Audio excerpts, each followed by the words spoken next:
Hello and welcome to Some of My Friends Read Comics. We've got Vince. Souvenir knife. It's real. We've got Chris. Holy crap! And I'm Kia. Hi, welcome to the show.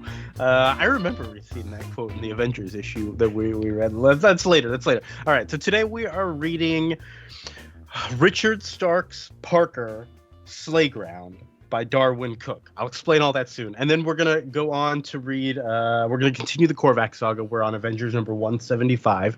We're getting real close to the end of it. How long are we going? Avengers 177? I think there's two or three more episodes. Two more after this. Yeah. All right. So, we'll get to Avengers 175 at the end of this here. But, all right. What are we reading today? We gotta break this down. So, long time ago, there was this author named Donald Westlake. Yeah, right? He's good. And he wrote a ton of novels, created a bunch of characters, had a bunch of pseudonyms as well. Like he would write certain characters under this guy, certain characters under that guy. He had a pseudonym called Richard Stark. And he created the character called Parker. Not Peter Parker. That has nothing to do with Spider-Man. This is Parker, who is like a thief? Master thief. Right. I think it's a master thief. Yes. Not Master Chief. A master thief. And he has been, I guess, been a pretty popular character in terms of just like staying power. I didn't realize they'd made various Parker movies. Mel Gibson played Parker in Payback. That's right. That's what. Yeah. Jason Statham played Parker in Parker. And other people from the past as well. We are reading. Okay. No, I'm not done yet. So then later, fast forward to like 2008, 9, 10. Darwyn Cooke starts taking these novels and adapting them into graphic novels. Yeah? Yes. And he makes 4 of them, and we are reading the 4th one, which is called Slayground. And I think is that all the important bullet points here for what we're doing? So I would say that Donald Westlake is close equivalent to like Elmore Leonard. And if you think like, kind of funny, kind of got a lot of crime books. His Dortmunder character that he actually writes under Westlake is more of his funny books, whereas his more serious books are under the Richard Stark name. And that's Parker here, because Parker's pretty serious, but it's still like you can see like a line between like this and Get Shorty, and like what was it, Justified. You can see like a pretty close parallels between Westlake and Elmore Leonard. Yeah, and this is the 14th prose Parker book, is Slayground. I don't know how many Parker books there were, but there were a lot of them. A lot. I have it right here. 24 Parker books. Yeah. I know Westlake got paid by the word, and I think he put in those Malcolm Gladwell 10,000 hours writing for like erotica, so he could bang out a book like real quickly, and that's why he had to write under so many names, because he didn't want to make it seem like he just like shot out a bunch of books, which he did. Honestly, that's pretty smart. Yeah. It says here on his Wikipedia page, he won the best short story in 1991 for Too Many Crooks. Too Many Crooks. I think was an Adult Swim thing. Yeah. Too Many Crooks. It's beautiful. So Darwyn Cooke, we've covered Darwyn Cooke in the past on this show. He wrote DC The New Frontier, wrote and drew it. Have we covered anything else of his on the show? Done his Batwoman, which is not Batwoman, Catwoman, which is great. Yeah. His Catwoman with Ed Brubaker is fantastic. I think he did an issue of Solo. Did he do an issue of Solo? That was a artist-focused book where they let just an artist go ham for like 96 pages. And I know he has one. Tim Sale has one. That's a great book too. And then he did The Spirit, where he brought back the Spirit, and I think that was like his last project before he started doing Parker. And then I want to say his last projects were actually the Before Watchmen prequels. Ugh. Which I never read any of those. I bet his are okay. I would hope. It's in his wheelhouse of like the 40s. Whoever happened to cover. Yeah, it definitely is something that if it wasn't a Watchmen like tie-in, I'd be like, oh, that's interesting. But since it is, no thanks. And I think this is like one of those projects he just kind of wanted to do on his own. He wrote these, adapted them, directed them, all that. I think the plan was for there to be more, but he did pass away. When did Darwyn Cooke pass away? 2016 now. I was going to say, it's been a long time now. Been a while. Because the end of this book says Parker will return, and he didn't. And he did not. This is unfortunately, the last one. This one, Slayground, came out in... When did Slayground come out? 2013 is when I bought it. 2013. Is what my Amazon said. I think December 2013. Cool. And I think we're ready to just jump into it. Any other preamble? Anything else we got to mention? Let's do it. Oh, and none of these books... actually, I guess none of these books carry over. It's the fourth book, but it's not like... It's like James Bond. It's not going to carry over plot lines. I have questions about that. We'll get to that later here, but okay. Yeah. Nothing carries over. Cool. This thing's only 90 pages long. It's pretty tight. It's pretty quick here. We'll see how long it takes us to talk about, but there's a lot of details in here.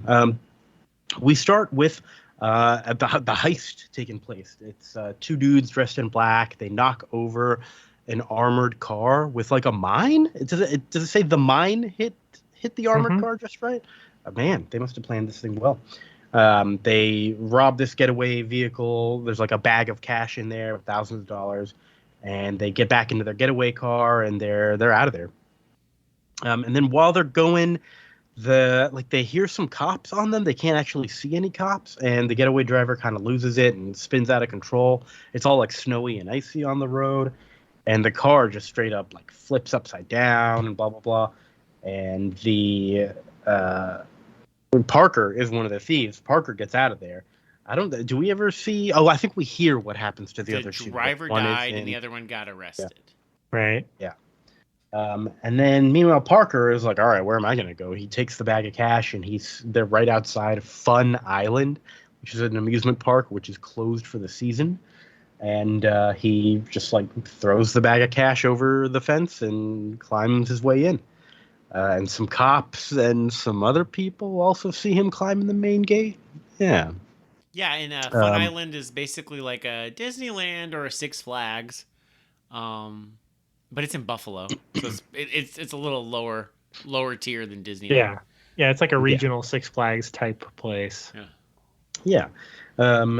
And was this all of chapter 1? This thing is 4 chapters, and the first chapter is way shorter than all the others. Yeah, there's almost no text in the first chapter. Yeah, it's like pages 8 to 20 is the car wreck. I think he spends 3 pages on the car wreck itself, which is crazy because this book is not very long. But it moves fast. So straight into chapter 2 here is him kind of knowing that the cops are going to be coming after him. And maybe knowing that some other people are going to be coming after him. Whoever he robbed. He's going to be preparing the place, basically Home Alone style, getting everything all set up so that when they come in, he knows exactly what the plan is. He realizes that all of the exits are barricaded except for the one he came in. So he can't get out. Right. And he realizes, at first he thinks that the police are just going to show up. But then he turns on a radio and they're like, the police chased him to a second location, but weren't able to follow him as he continued away. And he's like, oh, okay. So it's crooked cop time. Yeah, they lied about this so that I would just be by myself here. Yeah. We got crooked cops. We got bad guys. We got all that. It's a Vince book. It's a very Vince book. So he is going around getting everything ready. He stashes the money in the pirate section with on the boats behind some of the pirate dudes. Yeah, because the book basically gives you a map at the beginning. It's right at the beginning of the chapter of like, this is what, Fun Island, Disneyland looks like. And there's like a pirates area and a space area. And I'm like, all right, we got little different biomes. This is going to be very cool. I like this. I honestly like anything that's like, it's set in modern day or whatever this was, I guess 1969, 71. But we're also going to have pirate themed shit, and there will be a house of wax, and there's going to be, octopuses. And I'm like, yeah, this is cool. I'm excited. So the pirate section is called Marooned. And so he's stashed the cash there. We've got the fun house, and he goes in and he like spray paints all the mirrors in the fun house. We have Galaxy Quest, which is like never give up, never surrender. By Grogthar's hammer. What I say? I love that movie. It's so good. What does he do at Galaxy Quest? I feel like we see it, but he's not really. He's like setting wires, I think. Okay. Oh, that's right. He sets a bunch of wires. We go to the House of Wax, where they have a wax depiction of Al Capone's famous trial. That's what's at the House of Wax. And he's hiding knives all over the place in this House of Wax. Yeah, and that's a great like image. I really like when comics can do that. Like, here's a knife, and there's a knife here, and there's another knife here. I really like that kind of. Yeah, it's good. It's good. And we have the Buccaneers section. Wait, I thought the Maroon section was pirates. What's the Buccaneers section? Other pirates. Even more pirates. This is the Pirates of the Caribbean water ride. I see. And he like turns on a light, and it's this like skull with like yo ho ho, and it's a real scary skull. But maybe it's kind of funny. He yanks out like a cord out of the light switch, and he wraps it around a wrench, and he throws it in the water. I assume this was to like electrocute the water later. I don't know exactly how this came into play. I feel like I didn't see stuff get electrocuted. Maybe it happened very fast, but yeah, he did use it. I was gonna say he does do that. So all right, we'll point it out. We're later. home alone trapping right now. It's great, and it's all silent too, right? There's no like narration for any of this. There's no narration. Yeah. Oh wait, no, there is. I'm flipping through it. There's narration when Parker looks at his watch, going, "What are they waiting for? Didn't they realize they're giving me time to prepare?" He looks like Bruce Wayne, by the way. He does. I mean, he does. Didn't Cook work on Batman animated series, or he's just a really good friend of Bruce Timm? I don't know. He may have worked on. I mean, he worked on Justice League: The New Frontier, obviously, but I don't know otherwise when he would have drawn Batman. I wonder if I think he may have drawn the animated series comic book. That could be. I know. I think that's it. I'm blanking on the guy who did the art for a long time on it, but he may have done some as well. Yeah. We have the Tiki Time. Ty Templeton. Sorry. Yeah, good. No, that's good.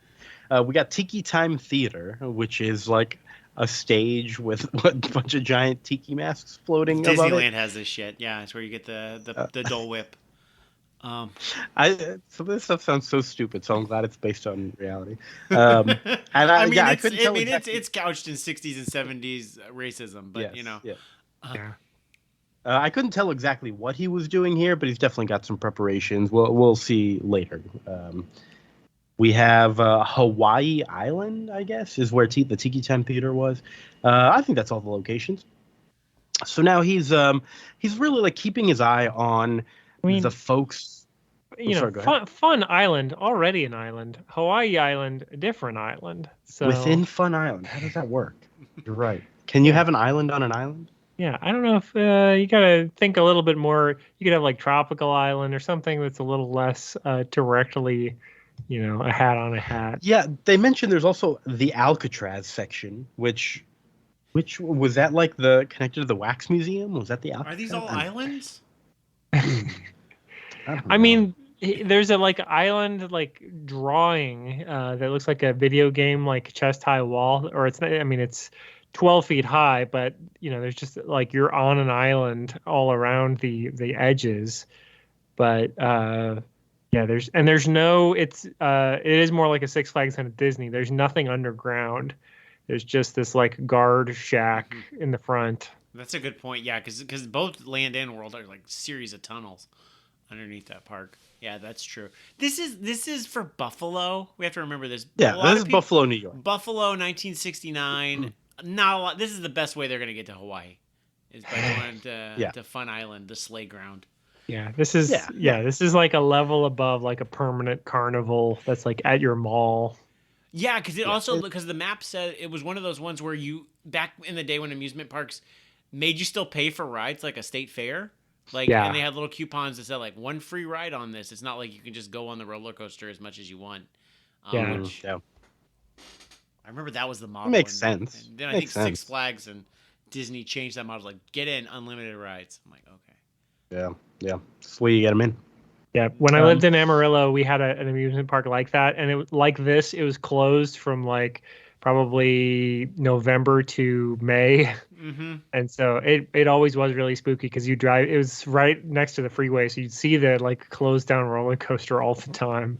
So, and it was the same way. It took tickets and all that stuff. It's like traveling back to the past. Visit Amarillo.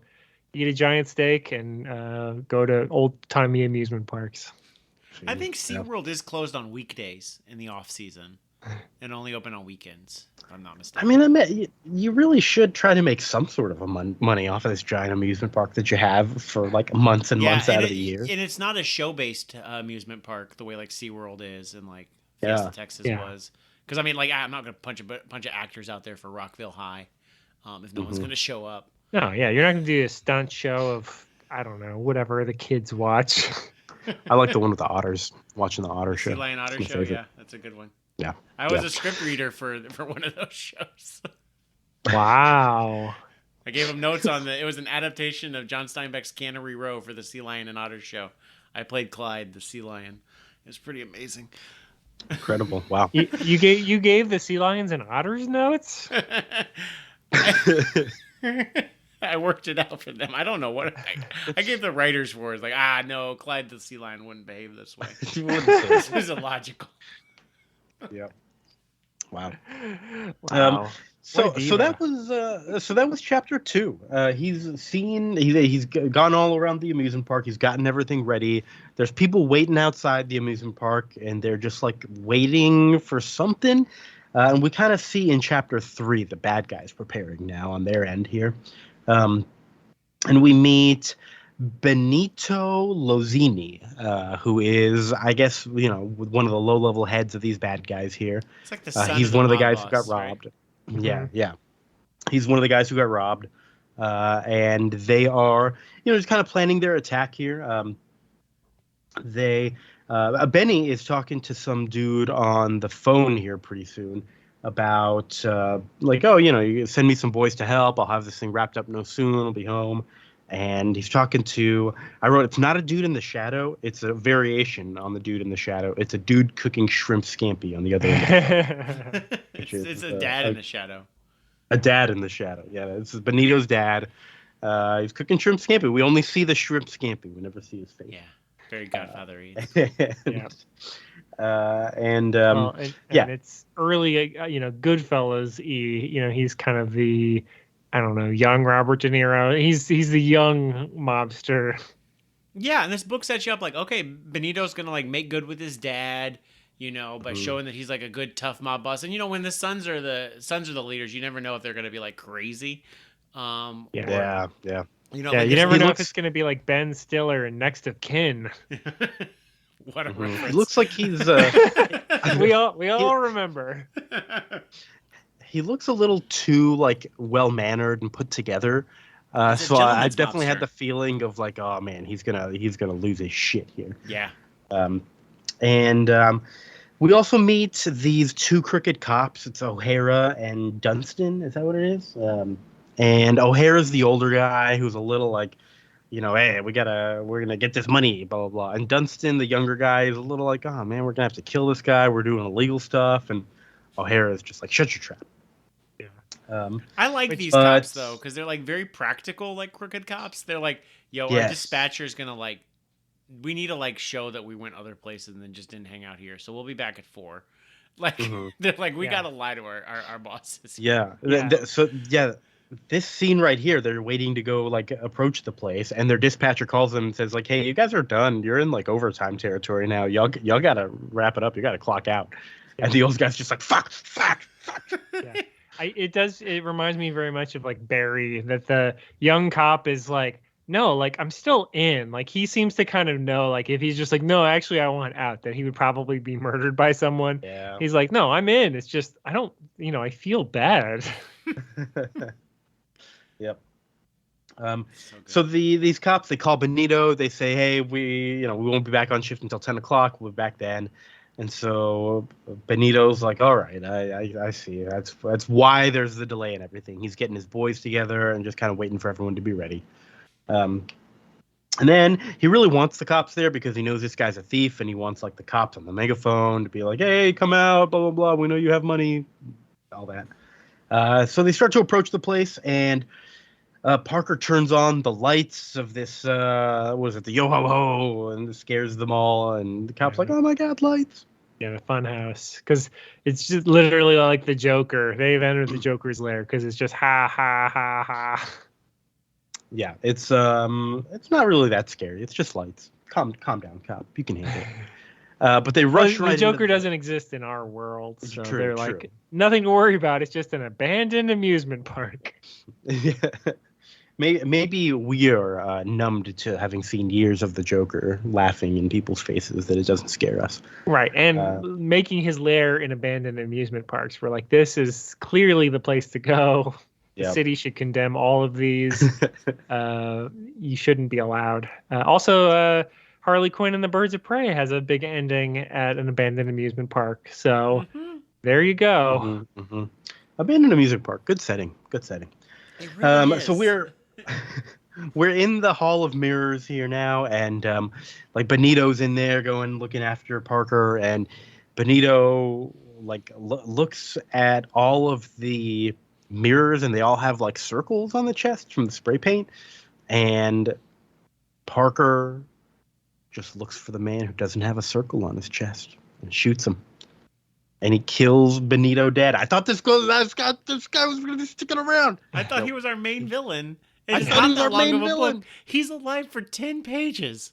10 pages. And I feel like I got his whole deal. I'm like, Yeah. he's a gentleman's boss. He's good. He's our big... Oh, okay, he's dead. Okay.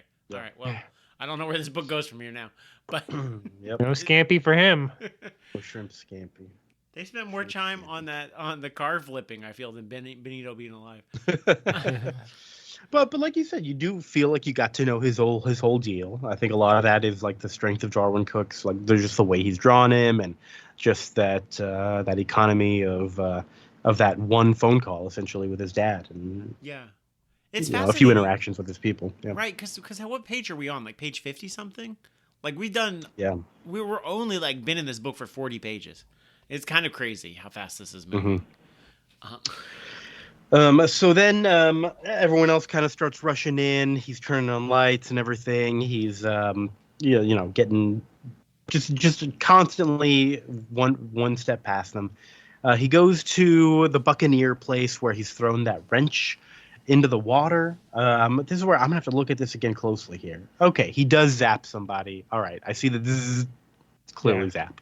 Yeah, they go check the boats, and of course the water's electrified. So the second they get in the water, they're dead. He had to get through the water in order to get to where he needed to be, and then turn it off or whatever, or turn it on. He's in the water again after this, and it's ice cold water. He's fighting some dude in the water. No, I was gonna say he is escaping. He's watching the boat, and then the guy comes up behind him, and then they fall in a different body of water. I see. Okay, that's why I was a little confused. I was like, he's in the water now. Why isn't he electrocuted? Yeah, that's not part of the ride. Okay, got it. That's like so they're in. The ride. Yeah, they have like a fist fight in the water, all that kind of stuff, and Parker has to kind of hobble out of there, and he goes and hides in the gift shop, which is like a full-on like a clothing store here in the gift shop. He removes all of his clothes. Super clever. Yeah.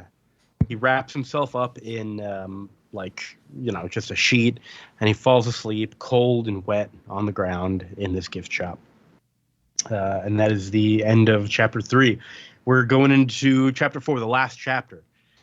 And I like this scene a lot, where he wakes up and all we see are these like giant words, like, "Are you listening?" And there's like more and more words coming out, and you're like, this is kind of strange, until you realize, no, this is actually somebody talking to him, and it is the dude cooking shrimp scampi. He's shown up. Lozini, the big boss, Dad Lozini, is here, and he is mad at Parker for killing his son, and he's gonna freaking get this Parker guy. He looks like Commissioner Gordon. Yeah, this is a great way to, and he also looks like Benito. You can see the familial connection.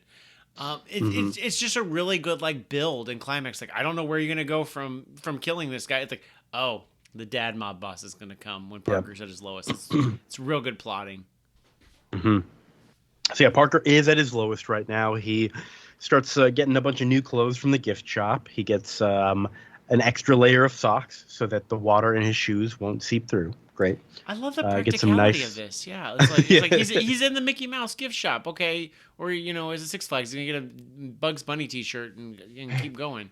Yeah, Tweety Bird is like a gangster. Backwards cap, baseball cap. Yeah. Oh, dang. Yeah. With the little. I Do you remember like we that. used to have like the T-shirts with the little like hoods sewn on the back of them? Those were so Oh bad. yeah. Hell yeah. So Parker runs out of the gift shop, but they've got people everywhere. There's a dude riding the ski lift. I didn't know this place had like slopes, but there's a dude riding the ski lift, and It's a ride. And at this point, Okay, I'm like, okay, this yeah. needs to be a fucking video game. yeah, that'd be a good video game. This He is a good shoots little down at small Parker. open world. Yeah. Hell yeah. Yeah. Also, that's a tough shot. He's on a moving ski lift, Yeah. Yeah. like rocking around. You're gonna shoot from up there. I mean, He's I got know the he high had, ground. I know you have the Ooh. high ground, but you're still like that thing's gonna like be rocking as you're like trying to aim a gun. Just wait till the shot that gets made a little bit later. We'll see soon.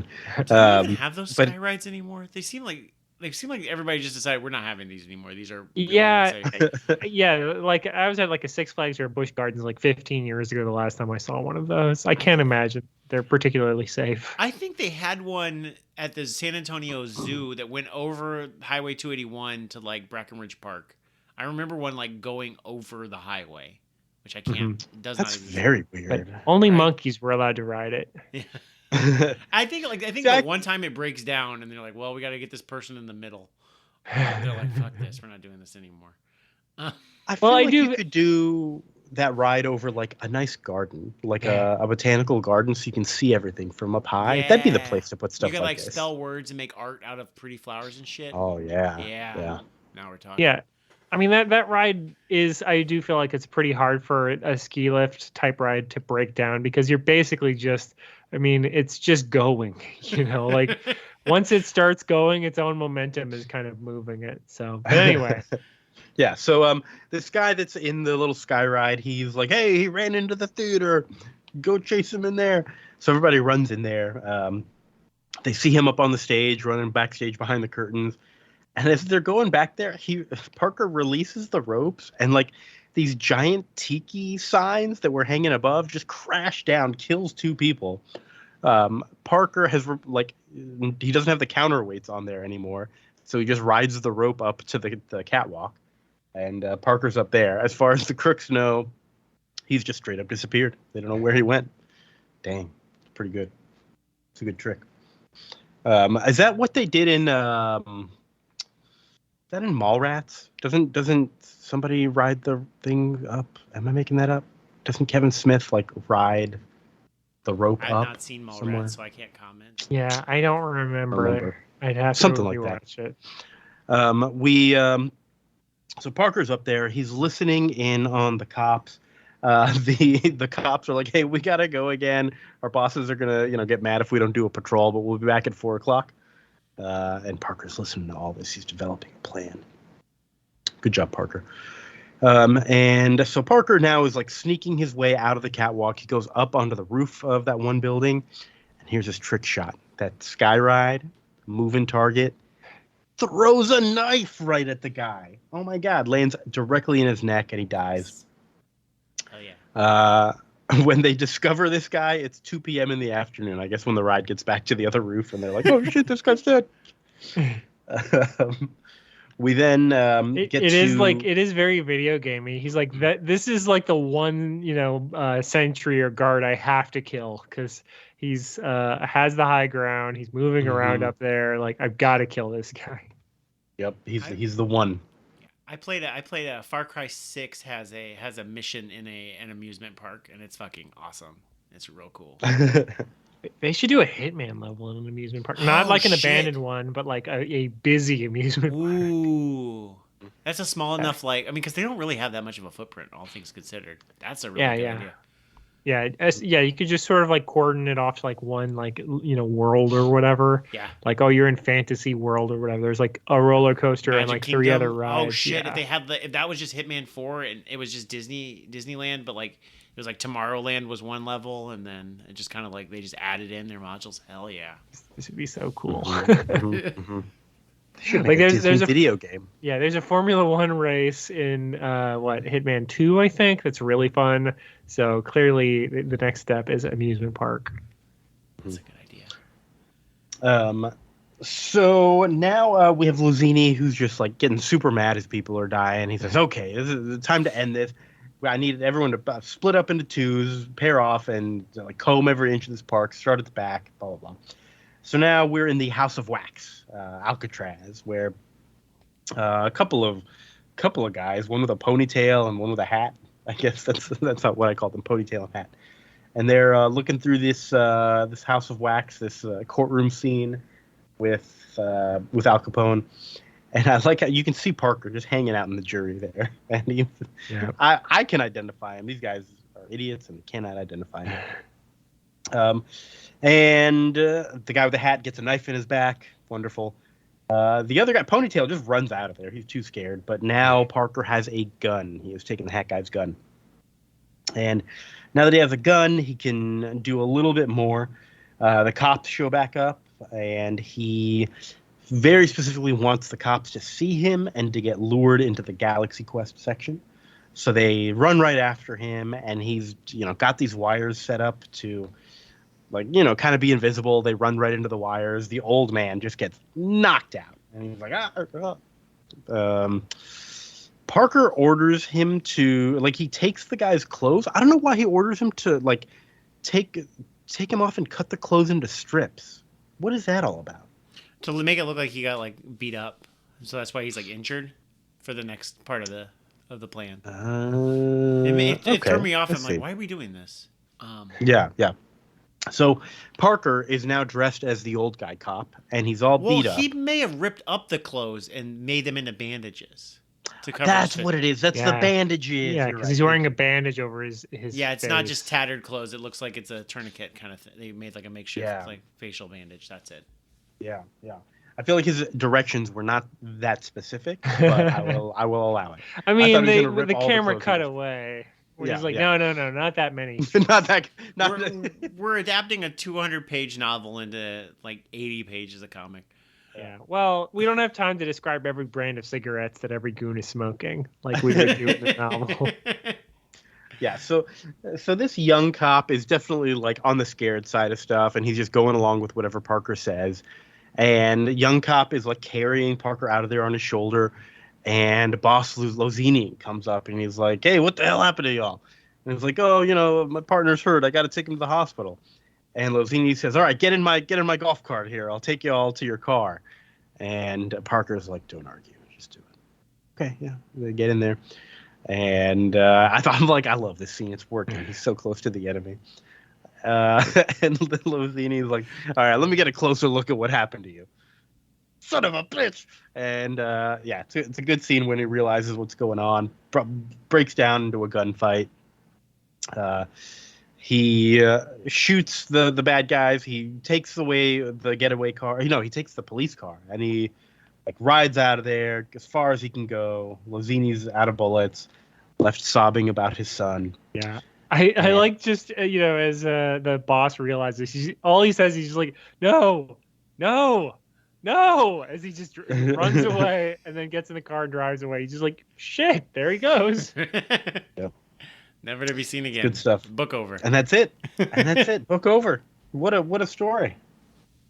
There is, so the copy that I was reading had this extra little story at the back. It's a 96-page comic, and it is on page 80. Yep. Yeah, I had short story. Yeah. Yeah, and it's it starts with it's just a short story about how 7 people split up some money. Parker was one of them, and Parker was hanging out, and some rando came and killed his girlfriend, and then Parker went after him. And rando took the money, and then Parker had to go kill that guy. Yeah. I was like, did I miss something? What does it have to do with anything? I thought maybe this was a preview of one of the other Parker books. No, it feels like a Dark Horse Presents or something, where he just a random 8-page short story he published for some reason, a free comic book day thing or something. Yeah, sure. Yeah, I mean it's fine. I don't know why it's not great. I mean, it may have been it may have been a short story that that Westlake / Stark wrote. He was like, I can adapt this and throw this at the end because this book is already pretty short. Because the other Parker books are longer. I think they're 120 to 160 pages. I see. Wow, 160 pages. I know, real long. But yeah, that's it for Parker. I like this. I'm I would check out the others, or maybe watch a Parker movie or something like that. I always wanted to watch the Parker movies, but I think they like the Parker fans feel like they missed the point. I think, like, I mean, you're changing this guy and it becomes a Jason Statham vehicle or a Mel Gibson movie, and kind of loses the fact that like Parker's kind of clever but kind of a blank slate. He doesn't interact with anybody. Yeah, I can't see either of those guys. Like, I wouldn't cast either of them as Parker. Like, I would cast like someone that's more of a blank slate, like Thomas Jane or someone. Yeah, that's just like, he's just a guy. Like, you're like, oh, he's just a guy. Okay, there he goes. Yeah. Well, would it interest you to know that they did make a Slayground movie? They did? Starring Peter Coyote. All right. as Parker. I don't know who Peter Coyote is, but he's known for his work in films such as E.T., Aaron Brockovich, Patch Adams, and A Walk to Remember. I feel like Peter Coyote has long hair. The one picture I'm seeing of him, he does not have long hair. Oh, I know this guy. Yeah, he's great. He's a Hayes. I would watch this movie. That seems like about the right level of famous person that, because Parker doesn't talk and he's like not really a character. I guess one of the major things in his stories is that you never even know his first name. So it's not like he has like a wife or a family or like anything else going on. He's just like super good at being like a criminal. Yeah, it's a pot boiler. I mean, I remember being disappointed when this book came out because it's not like the other three Parker books. The other three Parker books are like heist books with double crosses and noirs, and this is really, really straightforward, but in a cool setting. Mm-hmm. I do. I don't know. I wish there's a little bit more of it. This could have benefited from an extra chapter. It's a weird thing to say, but I do wish that we had just sort of a little bit more. I mean, it's all sort of set up and payoff, and I think it's good, but I don't know what I would have. Maybe like one chapter where we're getting like a prequel to, planning the heist or something, or some prequel with, Benito when he's alive. I don't know, but it's good, wrong. But it needs more. Yeah, it's good, but it's just something. A little slight for me. Mm-hmm. But for what it is, for what it's trying to do, I think it does it well. Like it's a plain book. Like it's a read on an airplane book and call it a day. But yeah, it is slight, and I feel that this one's even more slight than the other books. But this is I liked all these. I feel like you don't. Hold on. I don't think you need to insult planes like that and say you can't have something more substantial on a plane. You're allowed to read anything you want on a plane, folks. Don't. Joy Luck Club. Force go yourself. For it. That's your go-to substantial book, Joy Luck Club. Yeah. A lot of family dynamics. Tolstoy. Tolstoy on a plane. That's what I'm gonna be on that plane a while. Bridges in Madison County. Yes, I'm just now listing books my mom read on planes. What's that author that just has like different states as the title of his books, and they're all like 700 pages? Sufjan Stevens. No, James A. Mishner. Mishner, yeah. Mishner, yeah. Yeah. That's how I remember that too. That's the Crystal sketch, yeah. So yeah, that's Parker. Is there anything else we were saying about this? Did I cut you off or something? No, I like it. It's light. It's fun though. This is the exact type of book that I will just read on my back porch and drink a beer and read it in like an hour, and I love it. It's very much a Vince book, but it is super slight, and I think this one's more slight than the other Parker books. So, but it's a goddamn cool setting, and the art is great because it's only like 3 colors. It's blue, black, and white. I don't think we mentioned that. Yeah, we didn't. But yeah, it's just, Darwyn Cooke is just such a good artist. He's such a good artist. It's a goddamn shame. But yeah, if he had come out with a Parker book every year, every 6 months, I'd have been super happy. Yeah. It's great. Well, maybe one day we'll go back and we'll read the others here. But for now, it is time to move on to our long read. We are on to Avengers number 175. We're really getting into the Korvac Saga here now. Korvac, when we last left off in the last issue, just like shot a beam into space and exploded the Collector. Damn. Benicio del Toro, dead. And the Avengers are all there hanging out, and they're like, oh shit, Collector is dead. Are we in danger right now? And Vision's like, no, I don't think so. This whoever we're dealing with clearly has so much power. He wanted us dead, we'd be dead. And Wonder Man's like, yeah, let's head home. Iron Man says, no, we gotta, we're gonna use some of this equipment that the Collector has here. Maybe we can find something in the computer, in the memory banks. So Iron Man is like scrounging around, and then later he reports to everyone and says, hey, y'all, guess what I found? I found a time machine. That explains Thor being plucked in and out of space and not remembering anything because the Collector wanted the Avengers all whole, which is a lot of leaps just from finding a time machine. That's okay. The two-gun kid, who's still there, says, hey, can I be sent home with this? And I'm like, yeah, sure. So they send the two-gun kid home. I like that. Cool. Adios, two-gun. Yeah. I guess that's, it's kind of a cheat, but I like that they at least addressed it. This was back when they actually cared, like, oh, he can't do this, he's doing this. Where, they clearly were like, we want Thor to be on the Avengers, but they're like, oh, but in his book, he's going to be gone for like a year. That's fair. Yeah, it's fair that they addressed it.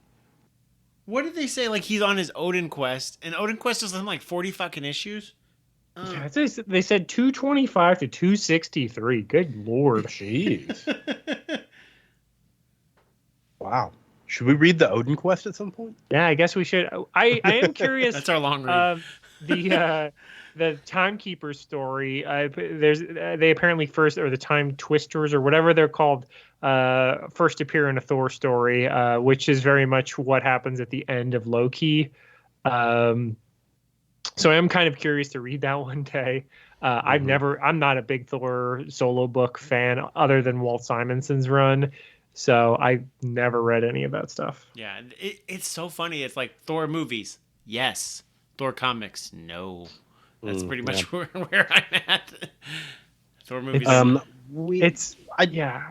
don't. I think we're similar in some ways, Vince. Like all of the like fantasy stuff that's in the Thor comics, where he's like on Asgard. I'm like, no, go to New York City, fight crime.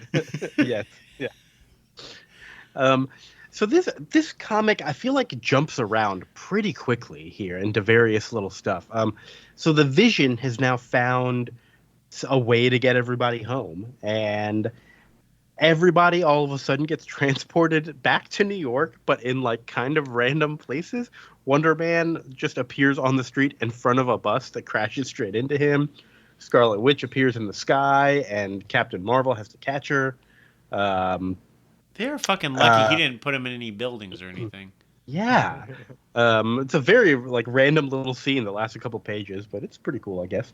I do like Hawkeye talks about flagpole sitting. He's sick, but he's not well. Yes. Yeah. We get a nice tender moment between Michael Korvac and Karina, what's her name? Karina Walters, who is so remember, Karina is the daughter of the Collector, who is Michael Korvac's enemy. And Karina, it was fated that they would meet at that fashion show, and Michael Korvac would fall in love with her and make him come home and be his wife.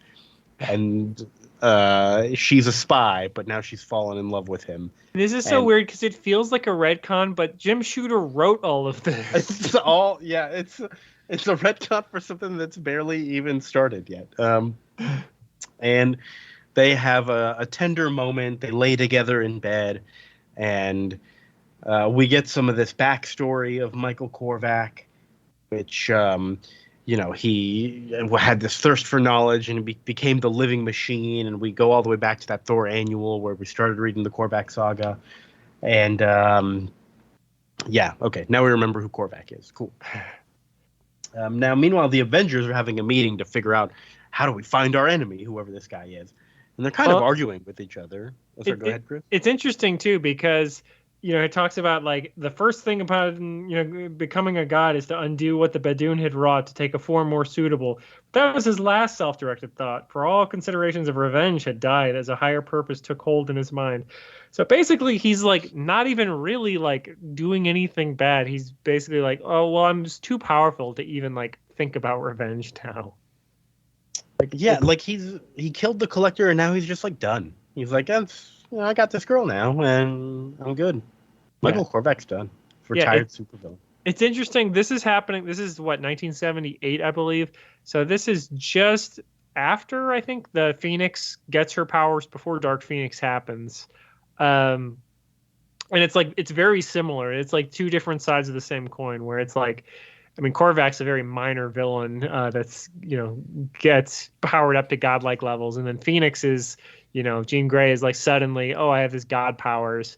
I feel like this is like a common thing that Marvel was kind of exploring, is like, what do you do, like when your power levels are like so off the charts that like you don't even need to fight people anymore, in a very The Matrix, kind of, you don't even need to dodge bullets because you're going to be so good.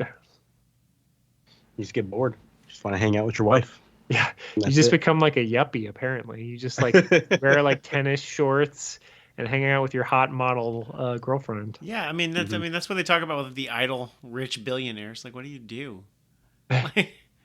like you still, like you're still gonna date like you're still gonna date the same models and like have like the same sports cars if you make 30 million or 30 billion. It's not really that much of a difference at that point. Yeah. Just, I mean, like Jack Nicholson said in Chinatown, like, how much better can you eat?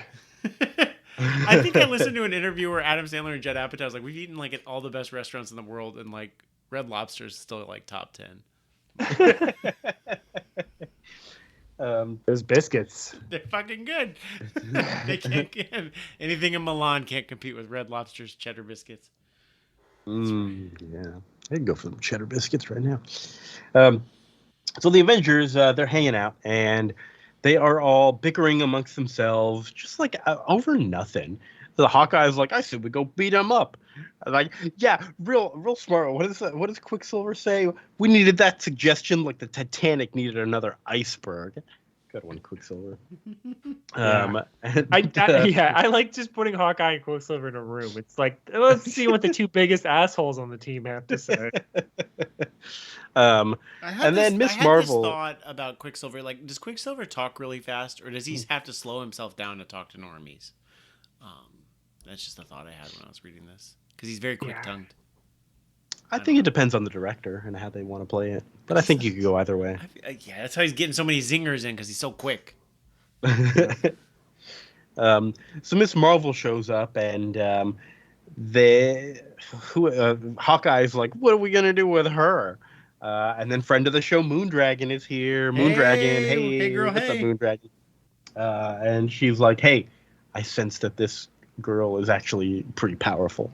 And Iron Man is like, yes, listen, everyone, with the power of Moondragon and Captain Marvel and Iron Man and Miss Marvel, we can all use our combined psychic and electronic resources to locate the enemy, which sounds like the dumbest comic book science. Like, but whatever, they're gonna use their power to find the enemy.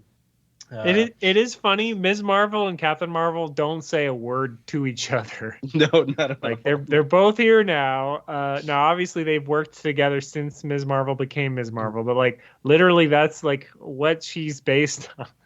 Was she got exposed to whatever like thing that made, or that Captain Marvel had, that turned a human woman into this like Kree warrior person, and they're like, no time to say hello. Doesn't matter. She's got to get a tour later from Wonder Man. That's more important. Yeah. We do get Joe Costa. Ultron's wife shows up and says, hey, I have some of that power as well. Maybe I can help. And Quicksilver's like, you're not even fucking real. You're a goddamn machine. And I saw where that was coming. I was like, who's going to not like this? He's still mad that his sister married that non-human guy.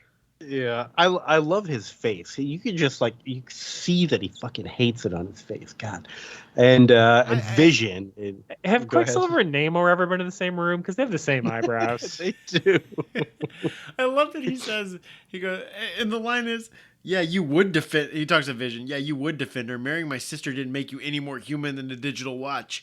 And I'm like, one, Quicksilver respects that the sanctity of their marriage. He's like, I still think you're a digital watch, and my sister married you. but I will respect your marriage. God damn it. Was Oh man, Jocasta in Annihilation, by the way? She looks super familiar to me now. I'm like, I don't remember anybody from Annihilation because I know Moondragon was in it. She looks like an Annihilation type character. Okay. No, I mean we did was. read one of the early episodes of this show was some Ultron Avengers stuff. Yeah, we did do that Ultron Busiek and Perez story like 7 years ago. She also showed up. Yeah. She also showed up in the Avengers here, like I don't know, 5 or 6 issues. Yeah, she That's did. true. This storyline. This story that we're reading. Yes. That's her first appearance. I thought maybe you forgot.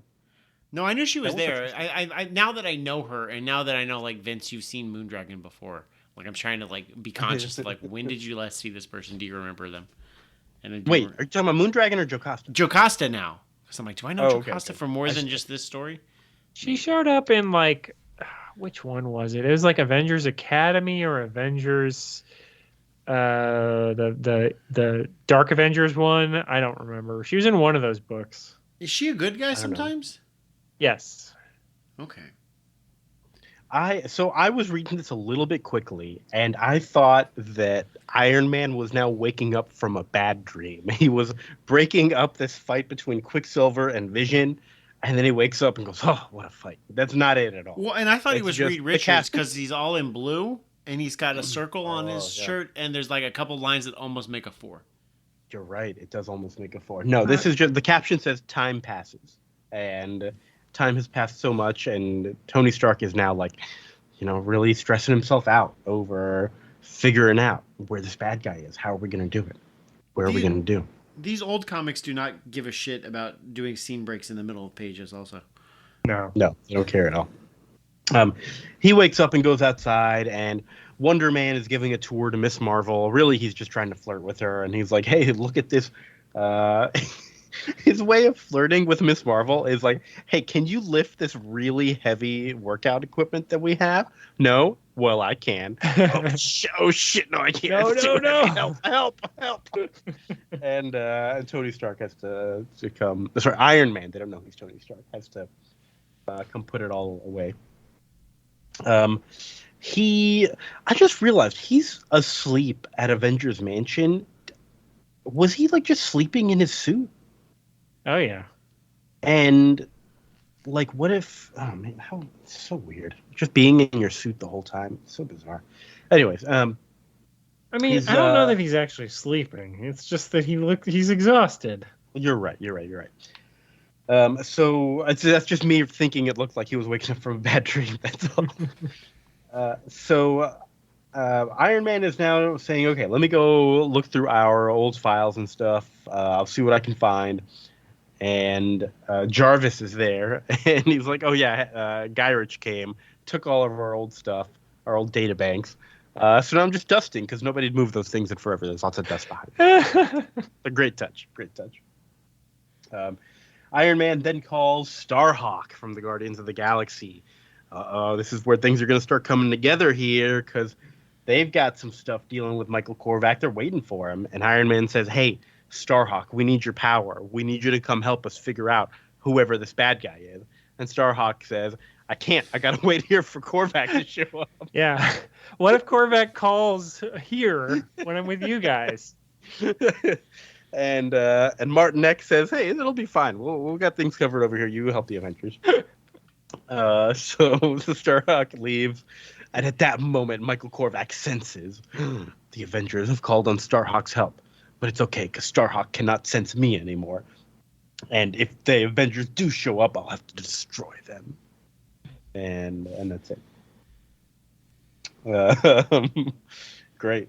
We're getting closer to the Korvac fireworks factory here.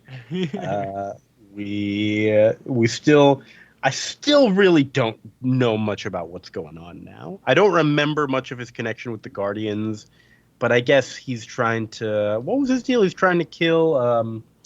He's trying to kill a past version of somebody. Right. Yeah, Vance Astro. Before he could become Justice. Perfect. That's the plan. But is he even still doing that anymore, or is he just chilling and sipping on coffee with his hot wife? I don't know. Something. It seems like he's going to go to Wimbledon or US Open instead. Yeah.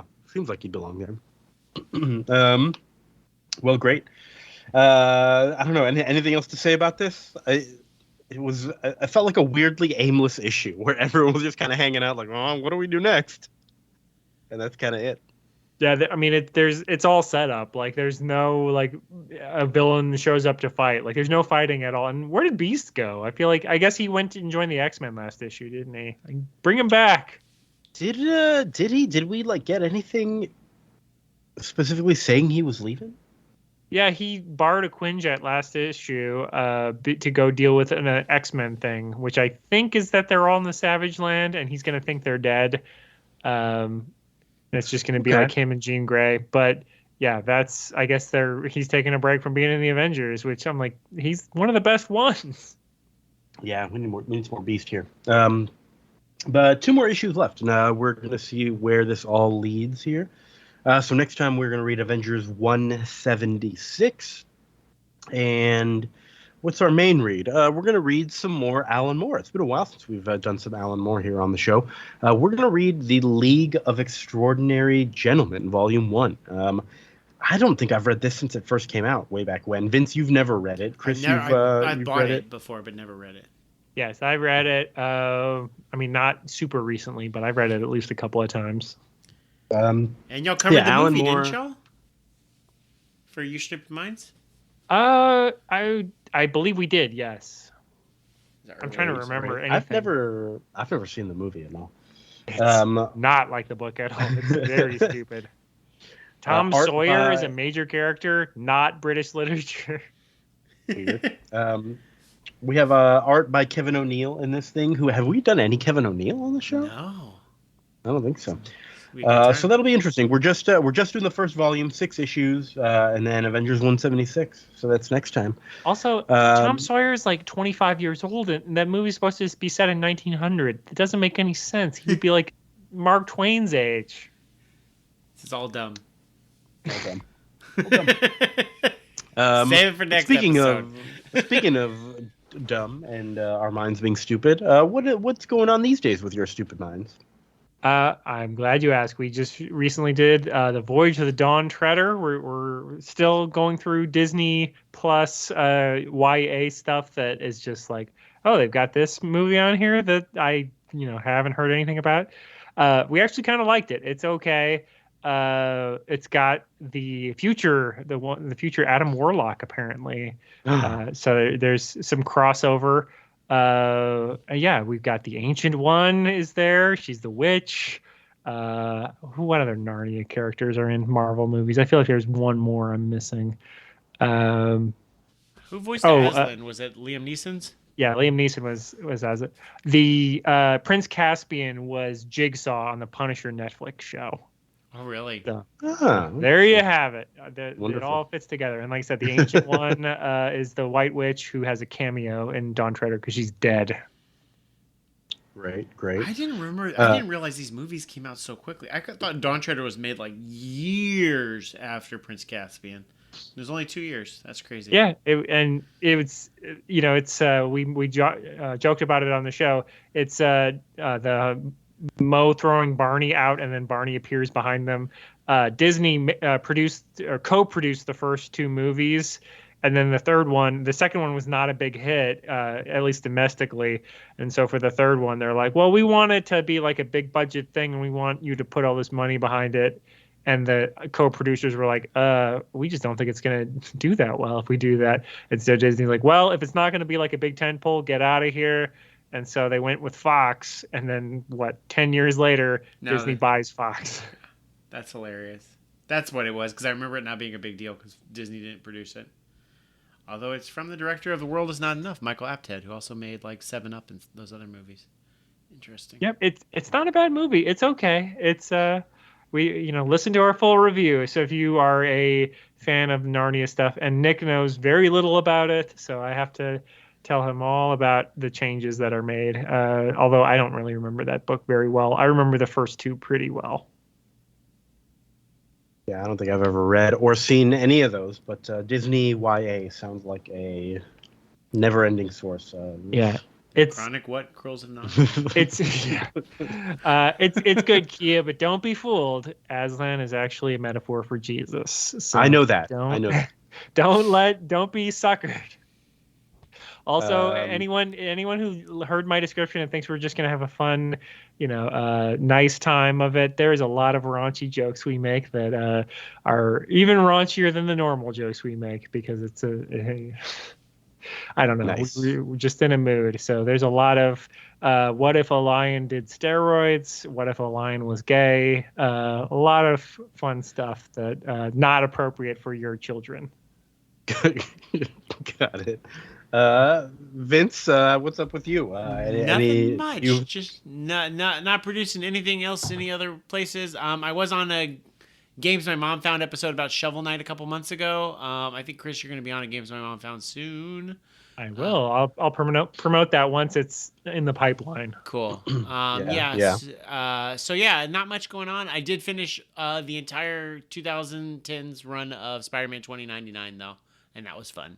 So how many issues was that? It was 2 volumes. One was 12 issues. One was 25. So I think longer than the original run. And close, because I think the original one was like 40. Yeah, somewhere around there. And Peter David didn't write all of it. But yeah, like everybody from like Ravage showed up, and it ended on December 31st, 2099. So it kicked over into Spider-Man 2100, which I'm a sucker for those kind of stupid endings. Like that 70s show ending on the last day of the 70s makes me happy. Wait, I thought Spider-Man 2099 was set in present day. He got sent to the future. First he got sent to the future of 2019, and then he jumped even farther into the future. He fixed whatever problems he had to fix in that volume. So well, good for him. Yeah, good for him. He's doing great. The kid's doing great. We'll see Miguel again, I'm sure. Excellent. He's a good kid. I don't have much going on. I got COVID for a little while. Oh no! So I've been working. It's fine. Are you okay? Yeah. Oh, Novid. I'm okay. I think I got it at a wrestling show, but it was worth it because I got to see Darby Allin jump off a ladder onto a pile of chairs. It was great. Is that how you got COVID? And don't be licking those ladders. I was not licking the ladder. Don't worry. Jeff Hardy and you just like sharing needles. Yeah, if you watch the footage again, he and I are down there sharing needles while Darby Allin That's jumps how COVID gets past intravenously. Yeah, that's how it works. I did finally watch Spider-Man No Way Home. I'm perpetually 2 years behind on Marvel movies these days here, but it's only 6 months and only one. Is it only that? Yeah, only Doctor Strange is the only movie came out since then. Yeah. Okay, great. Yeah. Oh, it was a great movie. Loved it. Yeah. As you say, you had fun with it. Were you appropriately serviced?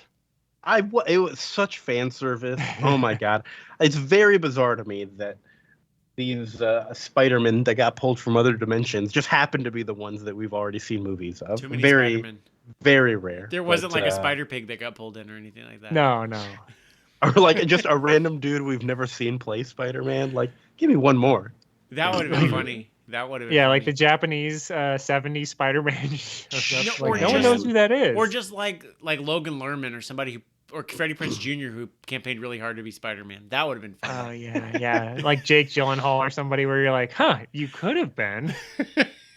You look a lot like Mysterio. Yeah, well, in this universe, I'm Spider-Man. What do you want? No, good movie though. I liked it. Now I'll have to wait 6 months and watch Doctor Strange. It was fun to see all the villains hamming it up. That was Alfred Molina, Willem Dafoe, all those guys. Even Jamie Foxx, who's really crappy in Amazing Spider-Man 2. Jamie Foxx did not know how to be uncool in that movie. Like, I'm convinced. They're like, well, make my hair look funny. Like that doesn't make you uncool. Jamie's like, Jamie Foxx did an impression of what he thought a nerd was. It's kind of like it was like he thought he was in a Joel Schumacher movie, which I love Batman Forever, but he definitely thought he was in a Schumacher movie, and he wasn't. Yeah, like Jim Carrey, the first 5 minutes of Batman Forever. Yeah, it is funny when he has that conversation. Was it with Sandman where they're like, "Yeah, I fell into this," and he's like, "Yeah, I fell into this." I did think Willem Dafoe was just damn good in that movie, though. Like I thought he was excellent, and so good. Yeah, more importantly than that, Willem Dafoe was good. but the tattered hoodie Green Goblin look was outstanding. They're like, we gotta like we can't do a goblin mask. We got to put him like in this like Power Ranger mask or something. It's like turns out just putting Willem Dafoe in a hoodie is creepy enough.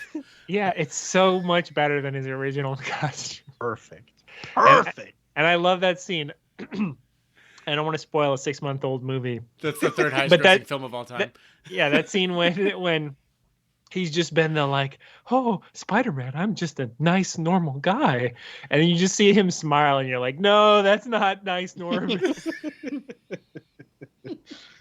That's the smile of an evil man. Very evil. Very evil. So but I think that's it here. Time for us to go. Time to head to bed. No way home. Yeah, I plug. That's my plug. Go watch that Spider-Man movie that came out. It's pretty good. Good show. Vince, I love you. Love you too, buddy. Chris, I love you. Oh no, I'm being vaporized. Jesus, every time. Korvac, no. Chris isn't gonna remember this last episode when we get back to. Damn it. And listener, we love you as well. Thank you so much for joining us. We'll see you next time. Bye bye.